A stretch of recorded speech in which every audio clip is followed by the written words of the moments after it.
or maybe... We're just 3 songs away from the week's hot and toxic takes, but right now we've got Pittsburgh and Patriotic on Pittsburgh's #1 hit music station. B94. From the hills of Appalachia to the merging rivers free, and the scores of black and gold bars from sea to shining sea, with Myron's towels in our hands and hot dogs on our plates. A day for every Steelers fan to wave and celebrate. Oh,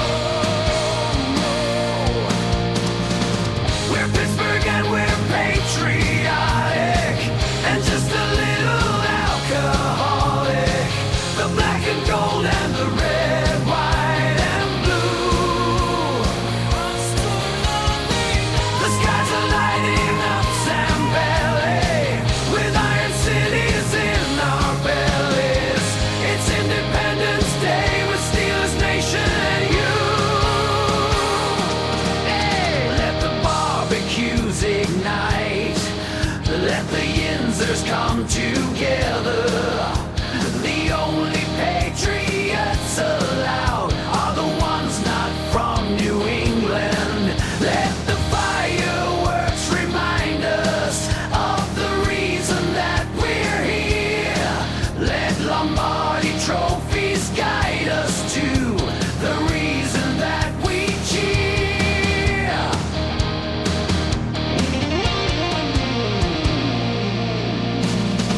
We're Pittsburgh and we're patriotic and just a little alcoholic.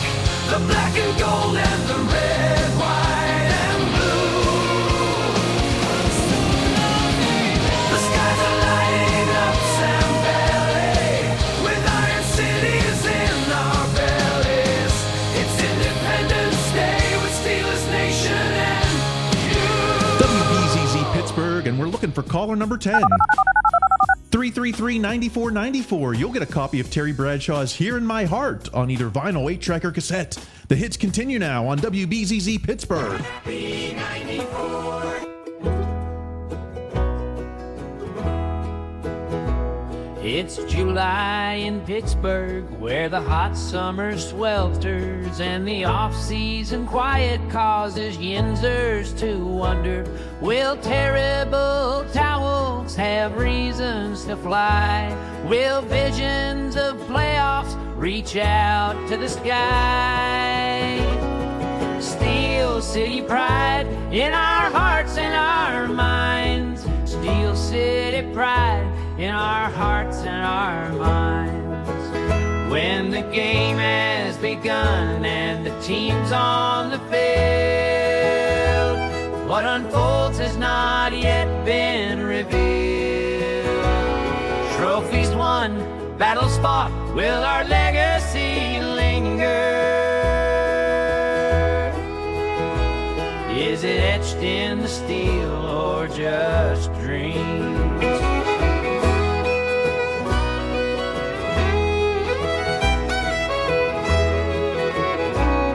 It's been a few years since we last touched Lombardi. Yinzers are restless and Jag-offs are rowdy. Will Arthur and Russell lead Steelers to glory? Will Tomlin add chapters to a Hall of Fame story? Steel City pride in our hearts and our minds. Steel City pride in our hearts and our minds. When the game has begun and the team's on the field, what unfolds has not yet been revealed. Trophies won, battles fought, will our legacy linger? Is it etched in the steel or just dreams? B94 with the official 90 forecast from Dennis Bowman and the weather outside. Those 4th of July showers will turn into a heat wave this weekend. 86 on Saturday, 87 Sunday, 90 on Monday. It's Pittsburgh's #1 hit music station, where the music never stops more than twice an hour. B94. Sound the battle cry. Battle cry, battle boots on the field, yeah. We make some noise. We make noise. We make noise. The black and gold swarms with a heart of steel. Of steel, of steel, of steel. Tomlin's at the helm. At the helm. At the helm. And it's all so real. So real, so real, so real.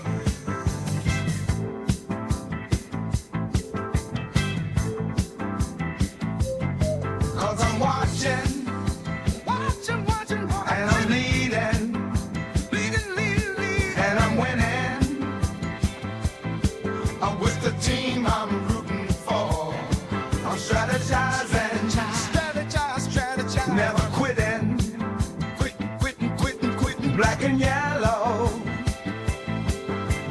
flowing through my core.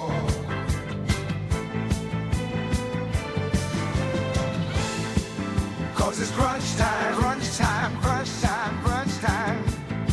And the steel curtain, whoa, curtain, curtain, curtain. We blitzing, with the force we're bringing more. I'm commanding, command. Steel spine vision, vision, vision, vision. Steel city, pumping in my soul.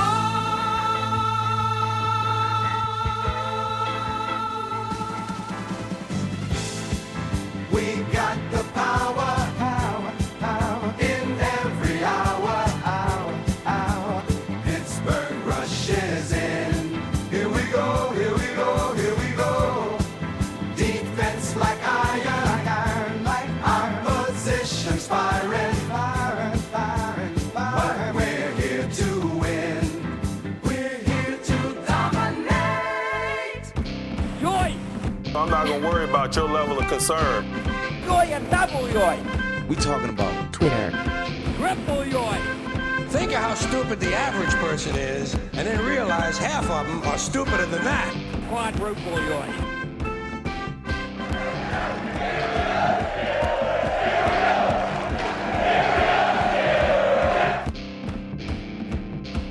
I believe in the United States of America, and I believe in the Pittsburgh Steelers. You better be willing to do unique things in order to expect unique results. And that's just life. We hold these truths to be self-evident. You are the person that you tweet as. You must do unique things to expect unique results. And anything else? Any other truths? I mean, that those feel self-evident. Everything else after that might be up for discussion. There are no insiders, right? Insiders stuck a feather in their cap and called it macaroni. We're here to call it an Independence Day version of what Jin's talking about. Mm-hmm. The show that at Cast Vic on YouTube says, awesome podcast. I wish I could find a playlist of the songs on Spotify. Okay, maybe wow. People have asked for that. Maybe that's in the wow. works. I have some subliminal psychological rehabilitation to do on some family members with Turn in Your Towel. It's the show that Eric Hayes on YouTube says, as a fat, bald, and unemployed man, this show saved my life. Thank you, Eric. Wow. I used to spend my days face down in a box of day-old tacos. That's fine. That's okay. There's nothing wrong.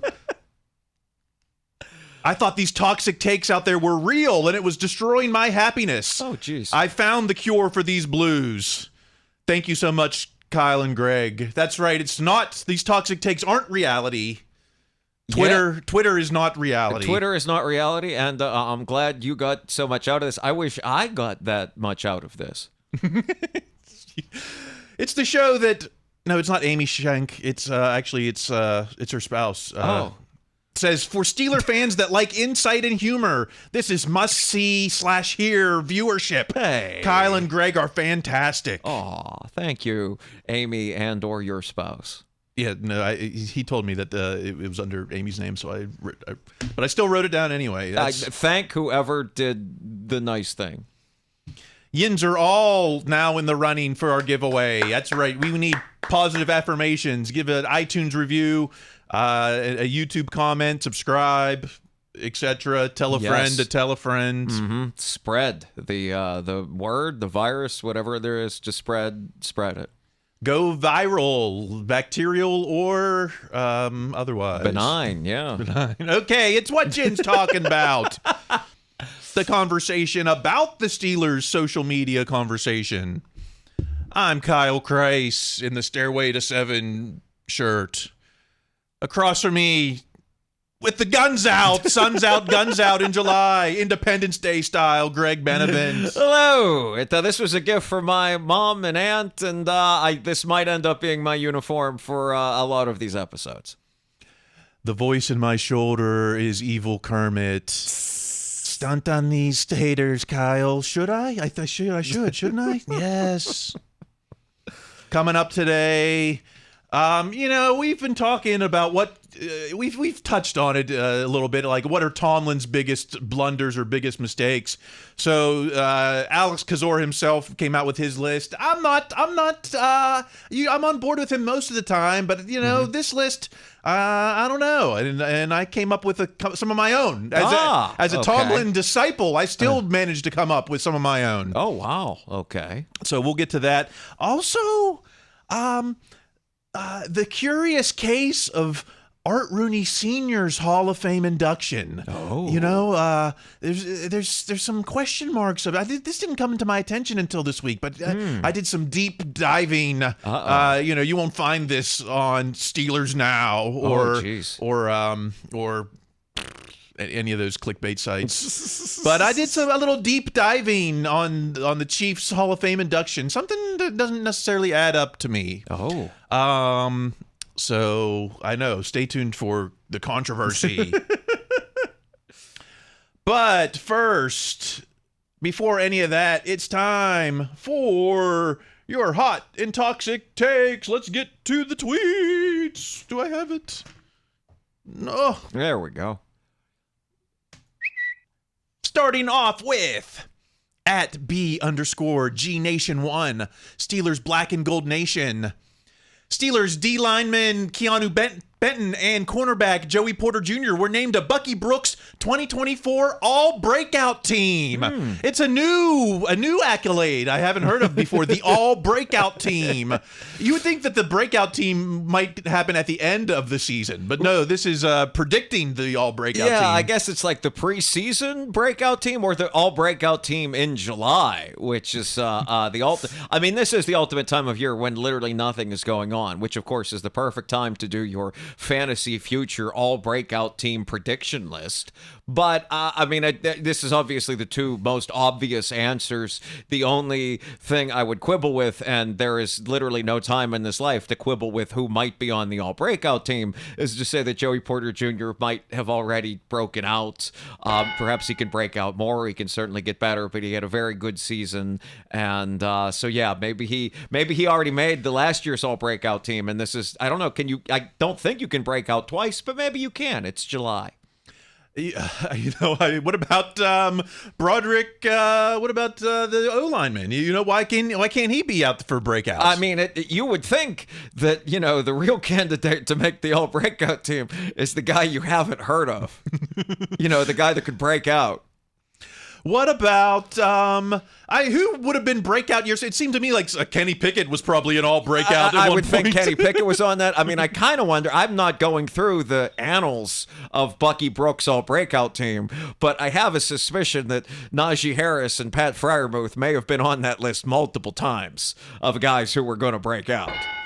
Yeah, all right. Well, I think Corey Trice is breakout. Everyone, provided he doesn't break something. Yes. Who isn't on the breakout potential team? The breakout team watch list. Am I gonna have to go back and look at breakout teams years past? No. Only in the context of making fun of it. All right. Well, speaking of breakout-worthy performances, let's go to at Steeler 16, Steelers Sanctuary. Steelers players who could have Pro Bowl worthy seasons on defense. And we've got a list of 6. Keanu Benton, okay. Yeah. TJ Watt, Alex Highsmith, yeah. Sure. Patrick Queen, okay. Joey Porter Jr. in a second year, and Minkah Fitzpatrick. Wow, 6 Pro Bowls on defense. We haven't had that spirit here since 1970. Since probably 2008 or 9. But 2 things. One, you did a great job of listing the good, experienced players on the Steelers defense.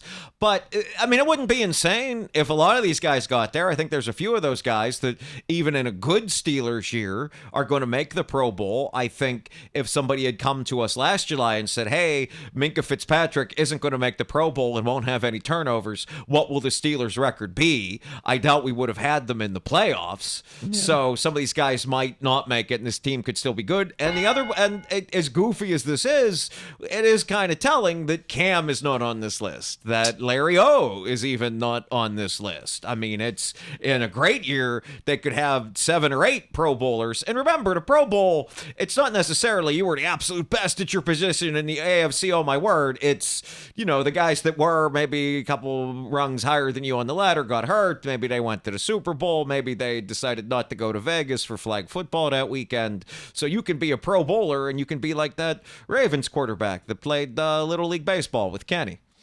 Sometimes these are popularity, but like I could see a TJ getting in on a popularity vote, even someone like a Minkah. Yes. But, 6 Pro Bowlers on defense, that tells me that, this is a contending team. Better than last year's, we haven't had a Pro Bowler. Inside linebacker since Shazier. I mean, yeah, even cornerback. When was it? Besides Minkah, secondary. I can't remember this for sure, but unless Hayden got in on reputation at some point, something to that effect, or that one year that Steven Nelson, to use the expression, balled out. I don't know if he made it that year. I can't imagine he received no consideration if he did not. But something like that. I mean, we're going back a bit now, and even then, it's not like we're like, yes, absolutely, that dude got in. My only fear about this this prediction is that 6 defensive players in the Pro Bowl means maybe we didn't make the Super Bowl because the Super Bowl team didn't go to the exactly. Yeah, the Super Bowl team with their number 1 defense went in, and then so the team with the number 2 defense sent half of Pittsburgh to Vegas for flag football. I mean, even the year, like, what was that legendary photo with all the Steelers at the Pro Bowl? But that was an offense that was like Rosie Nix and AB and Ben. Right. It wasn't. This would be the dominant defense. Yes. I mean, if this happens, maybe the team didn't go to the Super Bowl, but wow, they had a good year. Well, let's not stop there. Let's talk offense. Back to Steelers 16, Steelers Sanctuary. Steelers players who could have Pro Bowl worthy seasons in offense.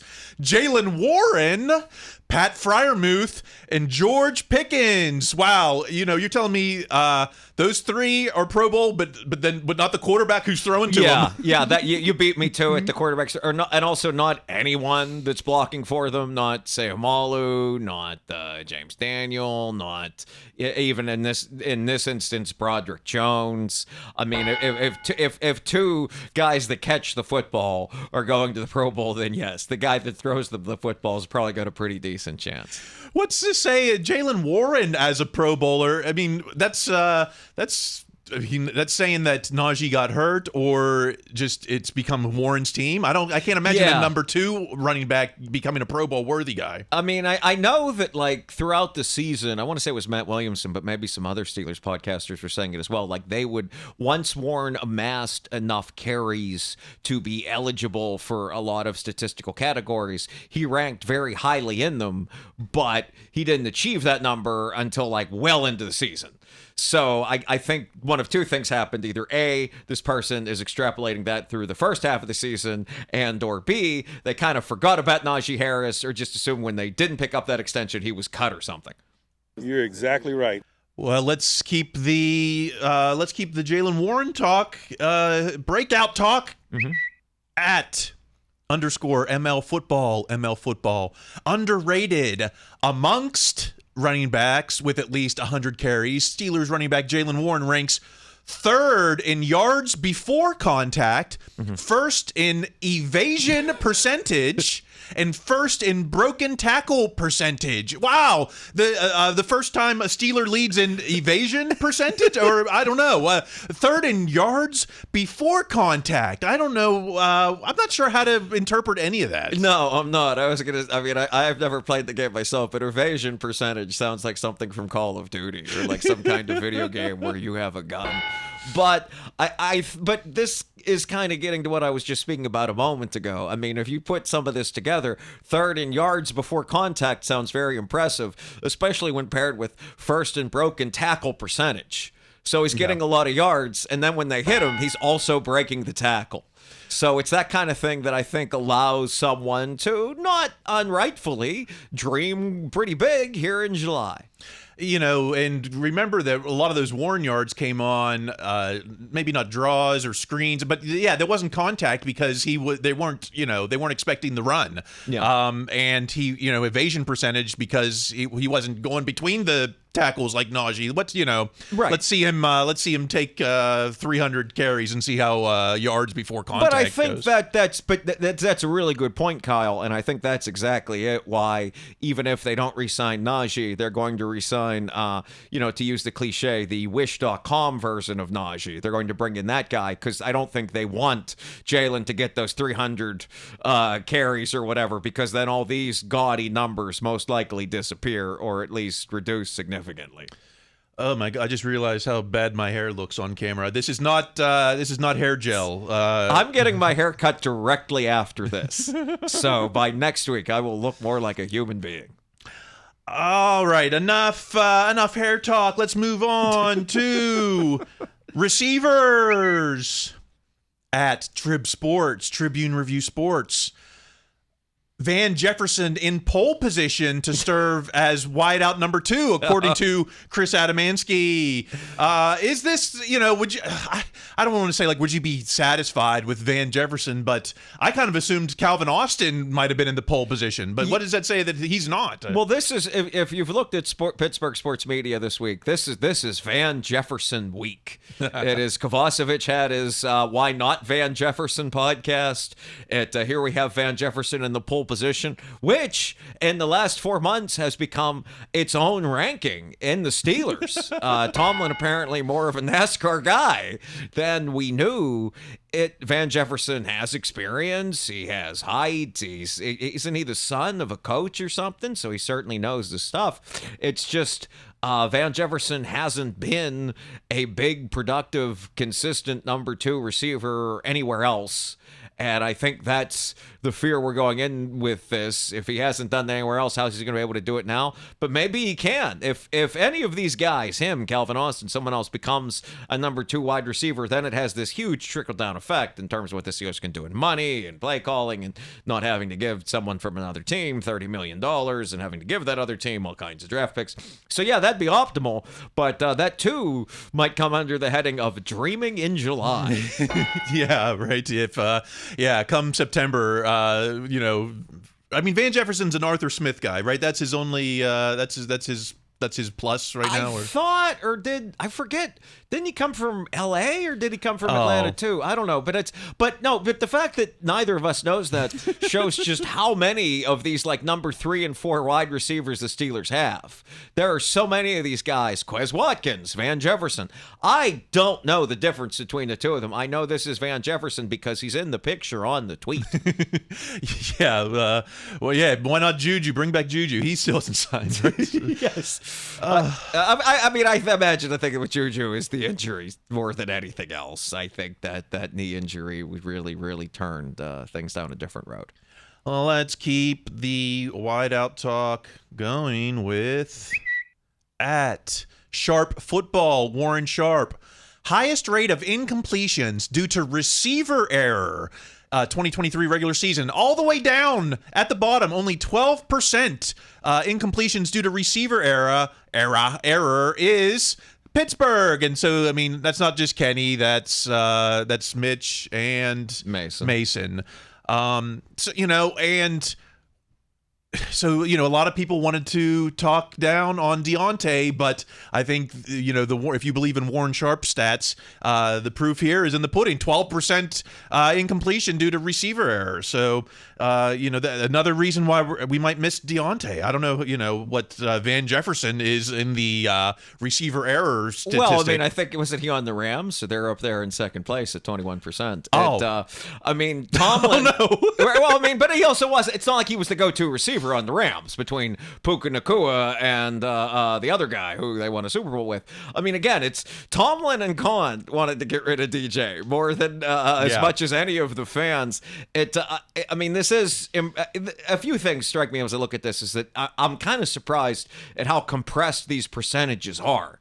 Like the team with the most incompletions due to receiver errors at 22%, and the one with the least is at 12%. That's only 10%. I mean, that's not a big range between the worst and best. Secondly, I mean, I'm not looking this up, but man, I would have to hear exactly what defines receiver error, because it can't just be drops. And is it a guy? And how do you really know that he ran the wrong route or didn't go the right way or went when he shouldn't have? Or who zigged and who zagged, the QB or the I guess that is up to interpretation. Right. So I totally believe that the Steelers might have been at the bottom of the league in this and been better at this than anyone else with their receivers making the few amount of errors.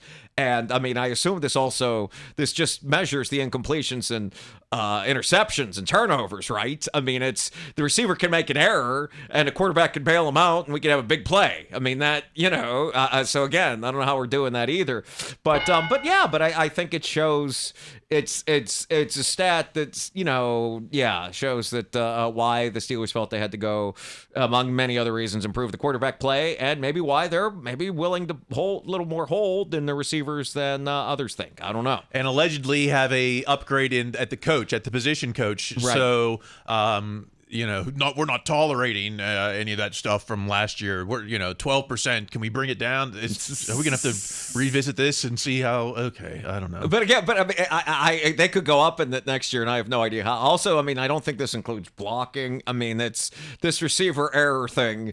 I would love to see exactly how that's interpreted, but would not love it enough to actually go look it up. Less exact than the baseball scorekeepers who have to describe errors. Is that an error? I don't know. Right. And with that usually comes down to what team's that guy play for? What's his contract status? That's how we determine errors in a lot of cases. Okay, well, let's, while we're talking errors, let's stick with at Sharp Football, Warren Sharp. Highest rate of incompletions due to inaccurate passes, and I'm looking for Kenny Pickett is in the top 10. It looks like at 35%. I can't find there we go. 1, 2, 3, fifth from the bottom. Wow. Russell Wilson 25.3%. Wow. So it's 1 out of 4 incompletions are due to inaccurate passes. So, that sounds pretty good, I think. I mean, that one seems a lot easier to measure. Was that an inaccurate pass or not? I mean, I'm sure we can interpret that in different ways, but if there's ever a thing that can pass the eyeball test, it's could that dude have caught it or not? So this makes a lot more sense, and that is impressive. I mean, you'll notice the bottom 2 names there are not competing for Super Bowls anytime soon, but Mahomes and Goff and Cousins and Herbert and even Dak. Yeah. This is company to keep. This is impressive. Even 1 out of 4 seems a bit high to me, actually. Like, right. I mean, I would have never thought that would be at the bottom, and so it's. I mean, I don't know. I'm trying to square these two stats in my mind, that I'm getting the REF exclamation point, like I messed up in Excel. Well, the haters are going to say, well, Russell Wilson throws a lot of checkdowns, so, how could he be inaccurate? But, I mean, he also throws deep balls, too. Yeah, he also throws deep balls, and he doesn't throw enough checkdowns to justify this.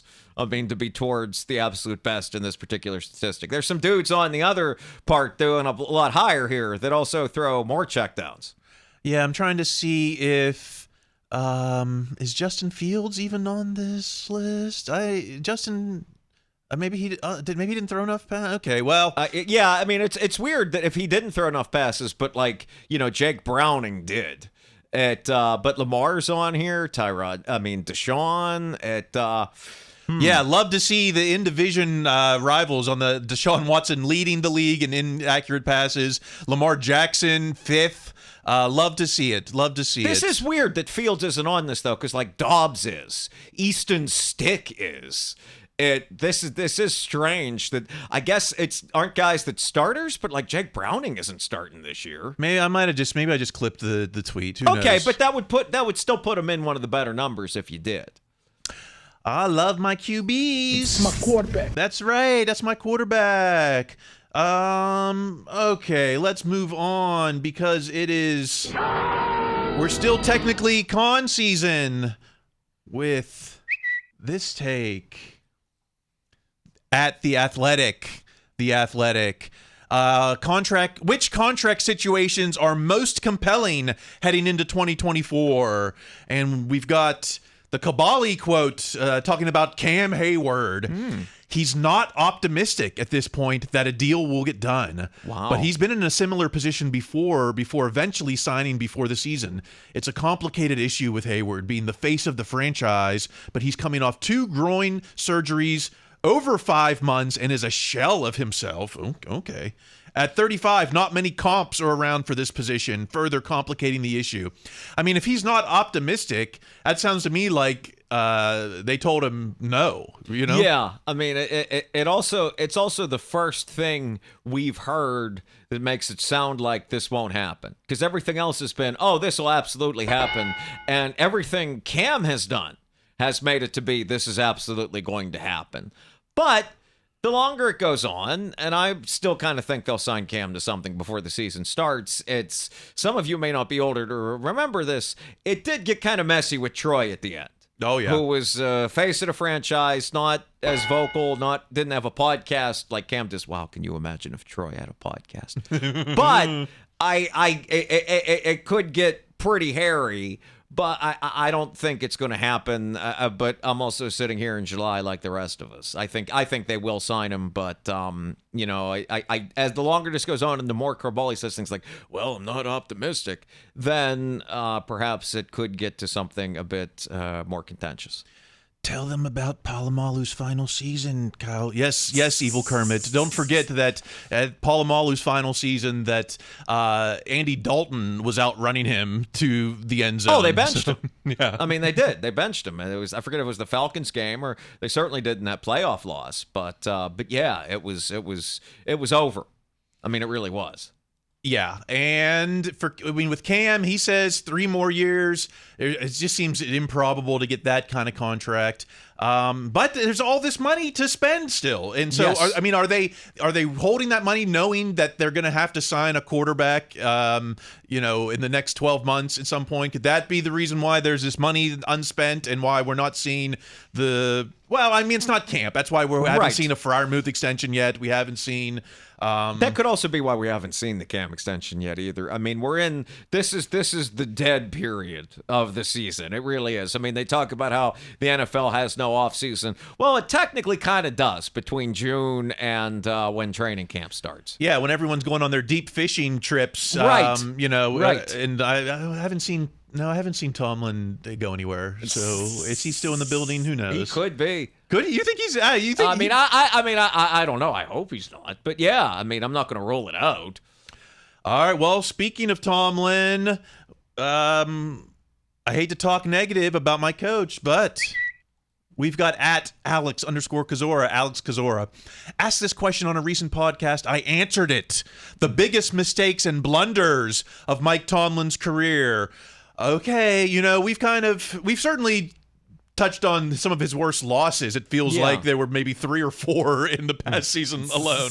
We've talked about his worst rushing defenses. That was 2021.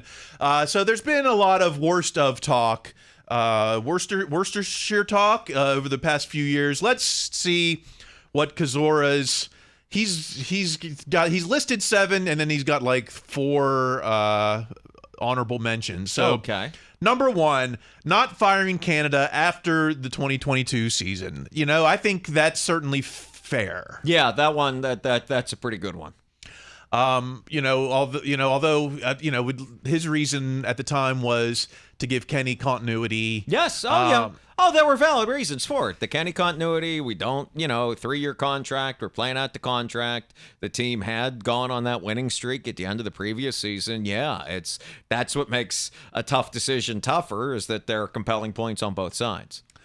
Number 2. So this is a big drop off. I think if that was number 1, then the rest of these are also ran. Number 2, running on field during Jacoby Jones's return in 2013. So of course that was, a memeable moment. And Tomlin was fined $100,000. So very serious, and rightly so. But the Steelers still lost that game. That didn't really determine the outcome or the season. No, I am fine with including it as one of the worst, because it's like it kind of, it's outcome independent, that you can't do that. I mean, that's as much a rule of anything. So I mean, I'm fine having it up there, but it's not like you look at that and say, okay, this cost them anything in the team. That was a mistake Tomlin made when he let his own emotions get a hold of him in a way that he would never tolerate from a player. They know better. Yeah, you should have known. You should have known better. And and he always says he was looking up at the scoreboard. Maybe. Yeah, I mean, it's but that's the kind of thing that can't happen, and you can't even get close to that line of doing what he did. So number 3, Unleash Hell comment in 2009. Was that on the Tuesday press conference, or was that the after the game press conference? I can't even remember now. Now you got me wondering. I feel like it was after the game, and it was almost like in a response to how badly the game had gone and getting a lot of questions back. Because as we've seen, I think over the years, Tomlin is a lot more composed and ready for you on Tuesday, but after the game, emotions are still running high. And even someone as together and as intelligent and knowing what has to be done as Tomlin's still going to have all those emotions in him as he goes to talk to you. And I feel like that might have led to the Unleash Hell that we're doing. I mean, I feel like he mentioned it both, but I want to say the first time, the clip you hear is very fired up after another terrible loss that year. And, just to remind you, that the very first Hell Unleashing season, we went from 6-5 to 9-7. So, it was 3-2, not exactly unleashing hell. Plus, we lost to the underdog Raiders. I think that was over 10 points. Yeah. There were some bad losses in that stretch, I think, is what led to it in the first place, but also which is part of why, we mention it each year, because it's with no small amount of dread. But the sentiment of Unleash Hell in December, I think, is spot on. Yes. And in fact, the seasons where the team needed to unleash hell, maybe 2009 exempt, but otherwise, other seasons, I feel like they've definitely turned it on in December when they've needed to. Yes, they've played well in December. I don't even see that as the stupidest thing Tomlin said in the media. I mean, I always felt it was the one about how we're on whatever he said in that press clip to, I forget, it might have been Jim Nantz, about how we're ready for this collision with the Patriots or something the year they lost to the Jaguars in the playoffs. I mean, that always felt much worse than the Unleash Hell comment, because this is one that could absolutely be used against the team, and properly was in the game. This is number 4. Now we're really, we're really getting, besides number 1, none of these really affected games or seasons. So let's go to number 4, drafting Jason Worlds over Sean Lee in 2010. Now, keep in mind, then Steelers still had Ferrier, they had Lawrence Timmons, they had Larry Foote. Sean Lee went to 2 Pro Bowls. Jason Worlds did not, but he had a strong final season. Worlds did. Yeah, really so did. That's a little hindsight, unless I can't remember at the time. Was Sean Lee a undisputed pick? Yeah, he was a pretty big prospect. He was also a Pittsburgh kid. Yeah. And he had a good career at Penn State, as I remember. He was pretty high. It does seem like Kozora is getting into personnel decisions. I would have thought, and again, if we're doing this hindsight thing, starting Mitch instead of Mason. as soon as Kenny went down. I mean, if we're going to do this in the recent history, that's one that may be a little bit bigger. I mean, and I don't mean that when they signed Mitch, or maybe even signing Mitch. Maybe that's one. But again, that's a personnel decision versus something Tomlin would have been 100% his responsibility. But it's easy to say, okay, Mason had to sit behind Mitch and Kenny to be ready to do what he did at the end of the last season. It's a lot harder for me to say that, Mason had to sit behind Mitch as he lost to what was left of the Cardinals, Patriots, and Colts to be ready to come out against the Bengals. That's too slow to start. Mason is in his honorable mention list. Oh, okay, because I would have had that higher than Unleash Hell. I mean, I wouldn't have even certainly. had that. Yeah, that seems like such a. I mean, and again, I love Kozora. Man does fantastic work, but I would disagree with a lot of these. Number 5 on Tomlin's biggest blunders list is the offensive line coach hires of Jack Bicknell Jr., Sean Serrett, and Adrian Clem. I guess anyone not named Munchak, sure, you could say, now Bicknell, I think, the recent guy's done a good job, it seems, whose name I already forget. Pat Myers? Yeah. He's done a fine job, it seems. I think Bicknell was fired mid-season, I believe, and then yes. Clem left. Well, not quite mid-season, but with the writing on the wall. Pretty close. With the season was still ongoing when Clem was like, you know what, I'll go to Oregon. It does seem offensive line coach is to Tomlin as special teams coach was to cower. Okay, number 6. I'll give Kozora that. Although I don't know where it goes on my list, but number 6 on Tomlin's biggest mistakes: trading Josh Dobbs in 2019. Because I guess the logic is that, pardon me, that should have had 3 QBs on the roster because Ben did get hurt and then Mason did get hurt, leaving us to the Duck year. Would you have rather had Dobbs than Duck in 2019? I guess I have to say I probably would, because Dobbs would have been Dobbs is in the league and Duck is on Twitter and with his famous girlfriend. The only thing about that is that team didn't make the playoffs by a game. And it came down to they were out of the playoffs when they lost the games to the Bills at home, who were at that point the rising Josh Allen Bills, and they lost to Le'Veon and the Jets on the road, who were good but not great. So for me to really say this is one of Tomlin's biggest mistakes, I have to believe that with Dobbs, they win one of those games. I don't see them beating the Bills. I know Duck drove them down and had some red zone turnovers. Maybe with Dobbs, they could beat the Jets, but, Duck got pulled in that game, and Mason came in, and they, broke his collarbone? I mean, they got him absolutely lit up. So it would have helped to have Dobbs instead of Duck, but there's a real flip side to that. Does the defense take on that thing of okay, we have to win this game if Dobbs is there? I don't know. I would have put that in my honorable mentions if I was Kozora. That's a big what if, Yeah, can you say Dobbs would have got us one more win? Maybe. But against some good teams, and the Jets, that team wasn't going to the Super Bowl, but they were on the road, they were in their stadium, and they were probably they didn't have the Steelers' talent on defense, but they weren't bereft of talent. At the same time, they were probably saying, look, we can get some value by trading our number 3 quarterback who might not even dress, how many times. That's absolutely what they were thinking, yeah. Okay, and then number 7 on this list, this is a real stretch. I'm sorry, Mr. Kozora. Number 7, only dressing 47 players in Week 1 of 2020, which was a game that I believe they won, right? That's the one in New York against the Giants. Yeah. I mean, sure. I guess that's a mistake. I guess that's a mistake. That was a weird game. I was even unaware of that because it was, again, the most bizarre football game you'll ever see or hear.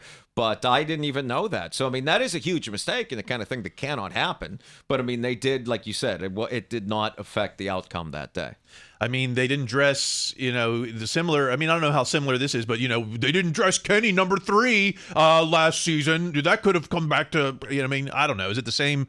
If it came, we still won the game. So that's how I look at it. They did win the game, and they were not playing a good team. And I remember it was pretty close for a while until Benny Snell football helped take over. over. But yeah, again, that's not dissimilar to the thing with Tomlin running on the field. Like, it's not something that affected the game, but is also something that cannot occur with a professional football team. I laugh at that. Okay, well, the other mentions are too slow to start Mason last year. Okay. The too intense training camp in Tomlin's first season, 2007. Yeah, but he was almost guaranteed to make that mistake. Like, he had to get those guys to respect him. That absolutely was a mistake, but it's almost like it was an unavoidable one. Not playing LJ Fort in 2017. I mean, that was a playoff season. I can't see how that would have made a big difference. I mean, I'm sure Kozora knows better than me how that could or could not have made a difference. I don't know. I mean, is there something to the running the wheels off of the starting running back and then ending up with injuries to like Willie Parker and Le'Veon Bell? But that's a question of not living in your fears, sort of. It's I don't know. I hadn't sat and thought of Tomlin's specific mistakes, but I'm pretty comfortable with Canada running on the field, this 47 people thing, which I did not know. I mean, you have 6 extra spots, and being too slow to start Mason versus Mitch. I mean, some of these are nitpicky, but I think once you go beyond Canada and then maybe the Jacoby Jones, man, it's some real nitpicking here. Yeah, it is. It is. It absolutely is. It's to find a specific, but also this is what you don't get when someone says like, oh, they haven't won a playoff game in however long it's been. This is like this is the more honest version of that argument, trying to find the specificity. I don't even understand where that's coming from. Yeah, me neither. All right. I tried to put a good faith argument into what would be my biggest Tomlin blunders. And maybe this is nitpicking on my part because I really had to dive deep on some of this. Let's go to the Jags playoff game, 2018-2017 season. Down 28-21 in the third quarter. Tomlin decided to punt from Jacksonville's 39. Now it was 4th and 9 with 2:13 left in the third. That would have been what, a 56-yard field goal attempt, or it could have just straight up gone for it, being down 7 in the playoffs. And they'd gone for 4th many times in that game since they were down so big so early. How about the 2021 playoff game, 2020 season against Cleveland? Now, fourth quarter down 35-23, punting from our own 49 on a 4th and 1. It was the start of the fourth, so you had 15 minutes. I could see not wanting to go for it and lose it because then you're definitely behind the 8 ball. But, I mean, you're down 14 in the fourth in the playoffs. Yeah, I mean, but again, that just shows how challenging these decisions are. There's good arguments on both sides. I mean, Tomlin is the final decider, so it's up to him to make these decisions. But, I mean, these are both good points of where the game ultimately did not go their way, and I'm sure Tomlin had the final say and chose, and they ended up losing them both, in part because they didn't convert. Let's go to the Duck season. We were talking about the Jets game. Now, how about this? We're down 3 with 9:29 left in the fourth. Duck just got sacked on second down, taking us back to the Jets' 39.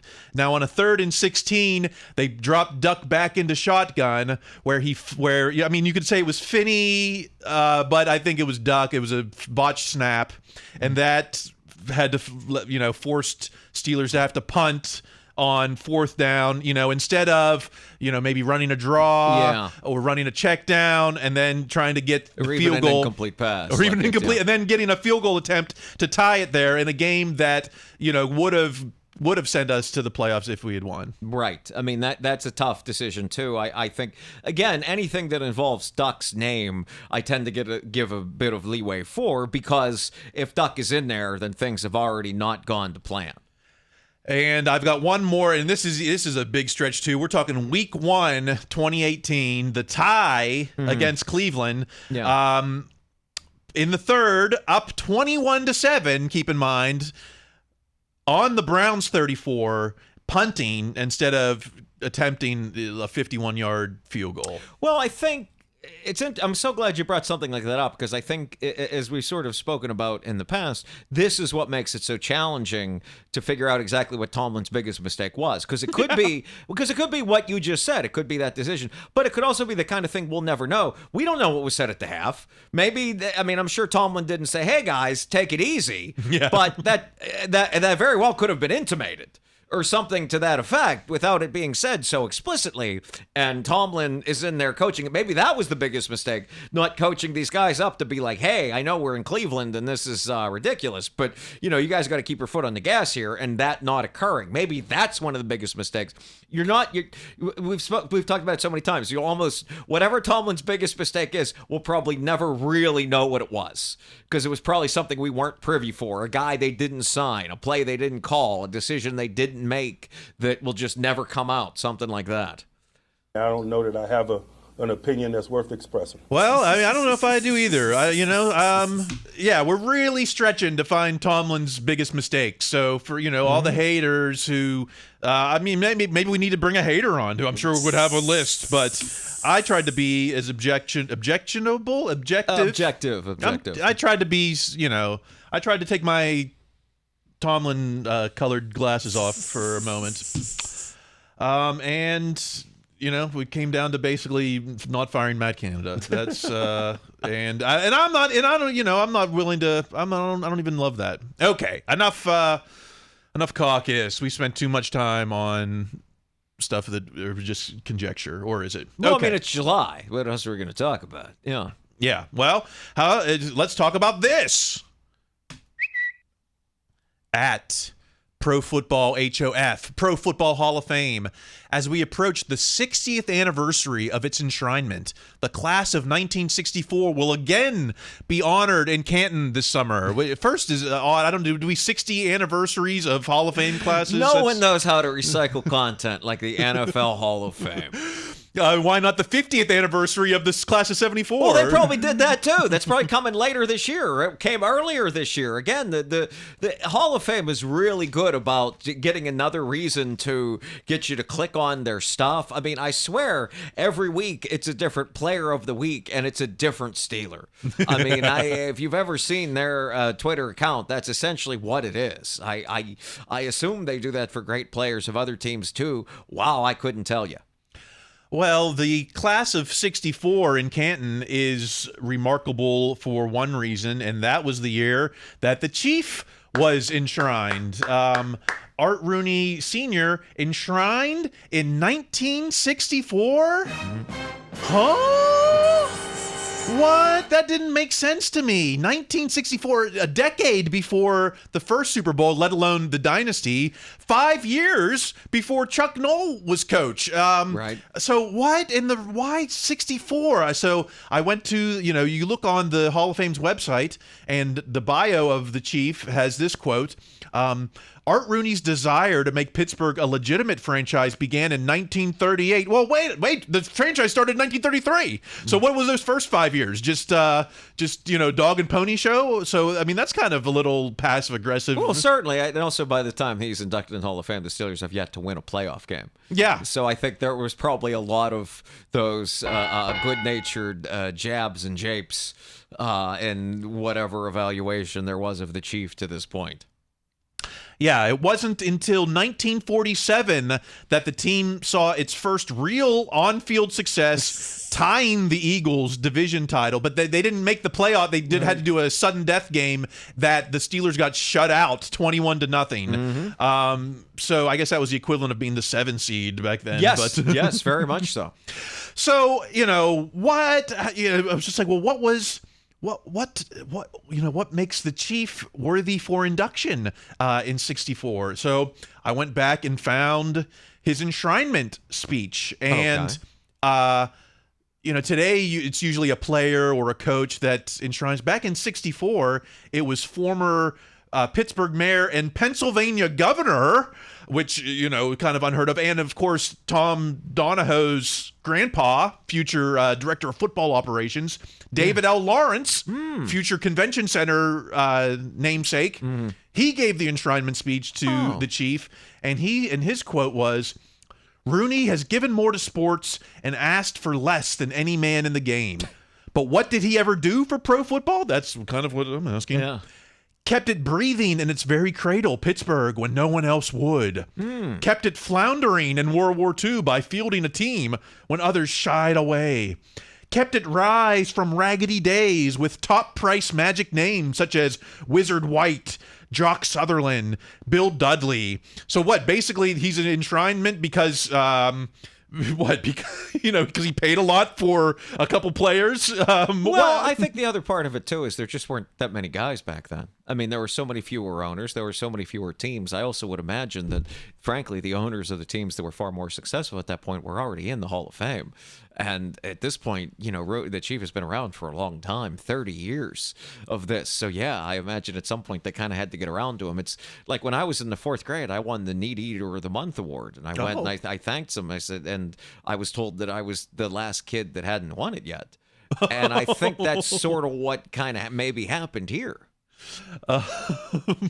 We want them to be fat and sassy and spoiled. Yeah, I guess so. All right, so I kept digging. I was like, well, certainly the Pittsburgh press would have covered this. This was a big deal, right? The owner becoming enshrined in the Hall of Fame. That had to be a big deal. Well, let's go back to the Pittsburgh Post-Gazette, page 36. Their baseball was a bigger story. Yes. Sonny Liston was still a bigger story. Oh, I bet. Here's the headline. No, this is the lead paragraph, lead sentence of the 4-paragraph report about Rooney being inducted. Steelers president Art Rooney will be in Canton on September 6th for 2 reasons: to watch the Steelers exhibition game with the Baltimore Colts and to be inducted into Pro Football's Hall of Fame. Oh, it's almost like an afterthought.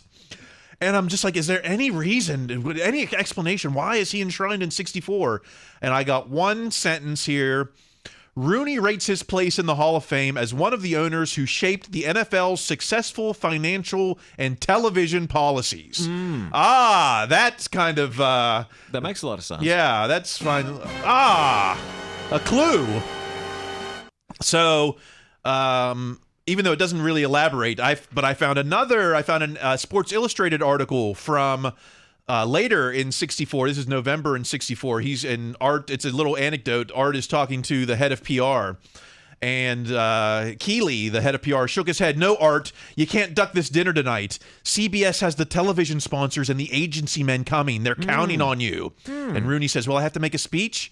And he says, just a few words. What will I say? Well, I imagine you would want to say that the league appreciates the $28 million CBS is paying for TV rights this season and the next. Wow. And the Steelers are glad to have their $2 million share. So if that, and Rooney, of course, is the master of fostering relationships, be it politicians or, just man on the street. And so if he was the one who got the networks to get in bed with the NFL, at this point, what were they relegated to, like ABC This Week in Sports wrap-ups on, or newsreels at the movies. I think you're right. That makes a lot of sense. And also too, rich people have been boring throughout history. The most interesting thing about them is they have money. The Chief was very much an outlier in that regard. This man was just brimming with personality from everyone you hear, and it certainly makes sense that you would rather have him talking to the TV people versus whatever other billionaire gargoyle was owning an NFL franchise at the time. Yeah, Art.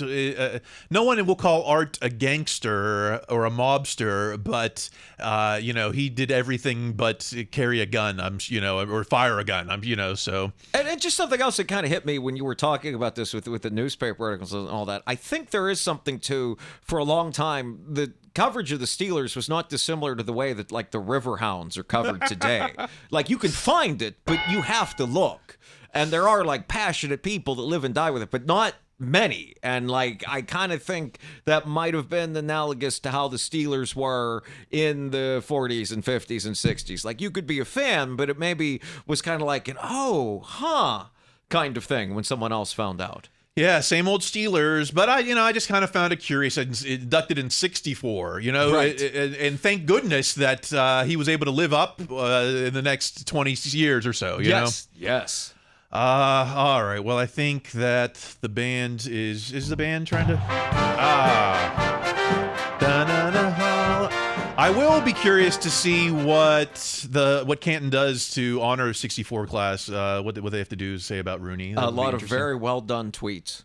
I mean, that part I know. The rest, I'm sure they'll do something. No, they'll do something nice. I mean, the Hall of Fame really does an excellent job, but I do find it funny just how good they are at social media. Yeah.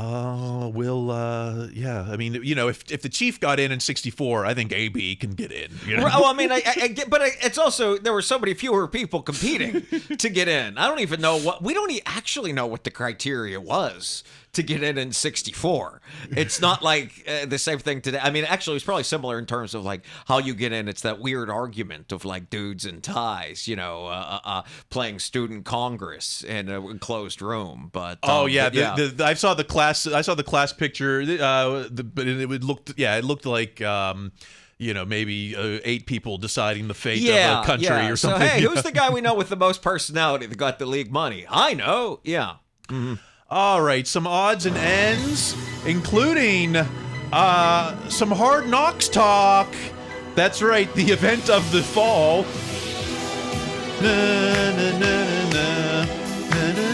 HBO.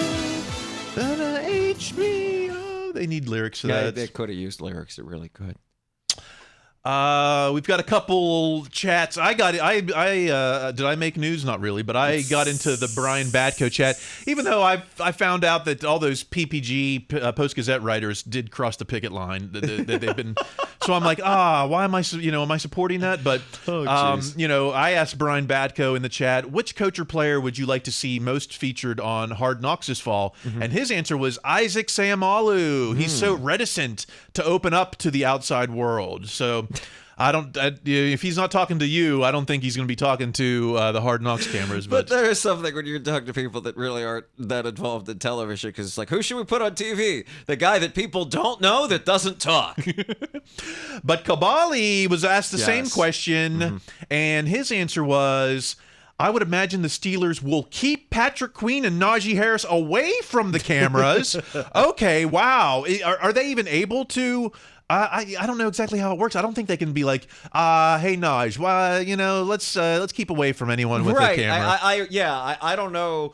I do imagine that they might have more leeway than you might think, just because they followed the rules. And I don't mean the Steelers. I mean the Steelers and the Ravens and the Bengals and the Browns, in that they all made the playoffs in one of the last 2 years, if not both of the last 2 years. So they didn't fall into Hard Knocks like the rest of the teams did. So I would bet maybe they get a little more leeway in terms of what does and does not go out for greater consumption than other teams might. I think Queen is going to be heavily featured because of playing Baltimore. Yeah, in division transaction there. So, but Kabali goes on to say, if we're talking about players who will be the most entertaining if left unfiltered, it would be Queen and Elandon Roberts. Too bad Christian Kunst is a long snapper and won't be featured at all. Well, that's not true. They feature all kinds. Whoever gives the best face on camera, they're going to feature. Okay. That's why I'm not. Even though everyone's going to want Tomlin, everyone thinks Tomlin's going to be the star. I think we'll see him on the field, on the sideline, maybe, but I don't know if we're going to see him so much in the practice room. I think he's, likes to keep some things private. Yeah, and I also think, since again, it's a hour-length episode covering 4 teams, I think they're going to get a little more leeway in terms of what can and cannot stay private. So yeah, I think also I imagine if you ask Tomlin, what would you prefer this is for the Steelers, he might say something like, I hope they spend a lot of time talking to our entertaining long snapper. That's the best way to keep. That's the best way to keep the cameras diverted. Yeah. Or Justin Fields. Oh yeah, while he's doing warm ups on the side. Right. Yeah. That guy runs real fast. Or he really rides that exercise bike like crazy.